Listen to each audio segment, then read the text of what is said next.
Whose button is this? Tiny Tim was sitting on the road when a button bounced his way. I wonder where this comes from, he said. He wanted to find out. It was busy on the side of the road. Whoa!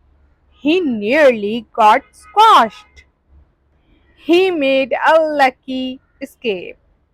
It's scary out here, he said.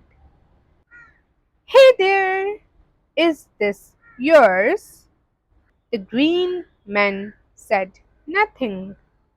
He just turned red. What a rude person!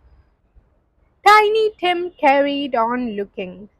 Whose button is this? Whoa!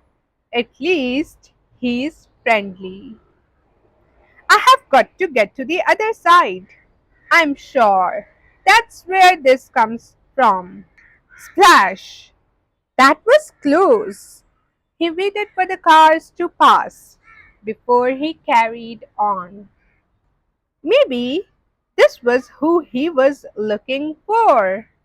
Hello, who are you? I am Ruby Rags. I think this is yours, he said. Thank you, little robot. Can we be friends?